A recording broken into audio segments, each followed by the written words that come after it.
दोस्तों आज हम बात करेंगे रेसिडो जो साशे होते हैं उनको कैसे इस्तेमाल करवाना है, किन कंडीशंस के अंदर इस्तेमाल करवाया जाता है, बच्चों में कैसे इस्तेमाल करना है, बड़ों में कैसे इस्तेमाल करवाना है और किन कंडीशंस के अंदर आप उसका इस्तेमाल बिल्कुल नहीं कर सकते, उसकी डोसेज क्या है, क्या हामला ख़वातीन जो अपने बच्चों को दूध पिलाती हैं वो ख़वातीन और मैदे के मरीज़ भी इस जो है ना साशे का इस्तेमाल कर सकते हैं कि नहीं। तो ये तमाम चीज़ें हैं ना इस वीडियो में डिस्कस करेंगे। तो नए वाले दोस्तों गुजारिश है कि मेरे चैनल लाजम सब्सक्राइब करने साथ बेल दबा दें ताकि इस चैनल पर तमाम वीडियोज़ नोटिफिकेशन आप तक बर वक्त पहुँचती रहें। सबसे पहले दोस्तों अगर इसके इंट्रोडक्शन की बात करें तो इसका जो ब्रांड नेम है वो है रासिडो और इसको हाई नून फार्मा जो है ना वो बना रही है, जो कि बहुत अच्छी फार्मा है। दोस्तों अगर इसकी फार्मूलेशन की बात करें तो इसके अंदर जो है ना एसी कार्डोट्रिल जो है ना वो 10 mg पाया जाता है। दोस्तों ये एक डब्बी के अंदर आपको 16 साशे जो है ना वो मिल सकते हैं। दोस्तों अब बात करते हैं इसके बेनिफिट की, यूजेस की। दोस्तों ये जो फार्मूला होता है ये हमारे जिस्म के अंदर इलेक्ट्रोलाइट और जो हमारा पानी होता है, वाटर होता है, उसको बैलेंस करने के लिए, उसकी सिक्रेशंस को रोकने के लिए इस्तेमाल कर जाती है। मतलब कि ये एंटी सिक्रेटरी और एंटी डायरियल के तौर पर जो है ना वो काम करती है। मतलब कि अगर हम दिन के अंदर 3 से 4 मरतबा आपको लूज़ मोशन की मतलब आ रहा है या पखाना आ रहा है, ठीक है, तो उसको हम डायरिया कहते हैं। तो उसको ट्रीट करने के लिए इन साशियों का जो है वो इस्तेमाल करवाया जाता है।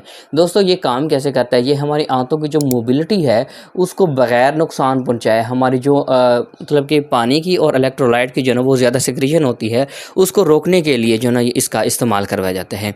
मतलब कि बच्चों में और बड़ों के अंदर जो डायरिया होता है, पेचस होती हैं जो दिन में 3 से 4 से मतलब कि ज़्यादा बार अगर आ रहे हैं, ठीक है, तो उसको कंट्रोल करने के लिए इसका जो है वो इस्तेमाल करवाया जाता है। तो दोस्तों आपने इसको इस्तेमाल कैसे करवाना है, ठीक है, तो सबसे पहले दोस्तों आपने इसको मतलब किसी खाने की चीज़ के अंदर डाल कर दे सकते हैं या पानी के अंदर मिक्स करके भी इसका जो है वो इस्तेमाल करवा सकते हैं। दोस्तों अब बात करते हैं डोजेज की। सबसे पहले डोजेज में बात करें तो 3 माह से जो कम उम्र के बच्चे हैं उनके अंदर आपने बिल्कुल इस्तेमाल नहीं करवाना।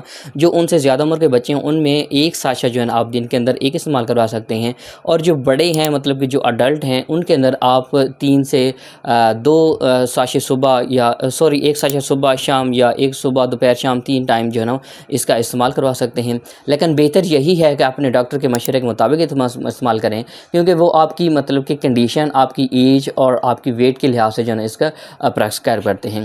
दोस्तों अगर इसकी कंट्राइंडिकेशंस की बात करें तो किन कंडीशंस के अंदर आप इसका इस्तेमाल बिल्कुल नहीं कर सकते। सबसे पहले जो है ना प्रेग्नेंट ख़वातीन जो अपने बच्चों को दूध पिलाती हैं, मैदे के मरीज़, जिगर के मरीज़, ठीक है, ये सबसे पहले जो है अपने डॉक्टर का मशवरा करें, उसके बगैर ही इनका इस्तेमाल करें।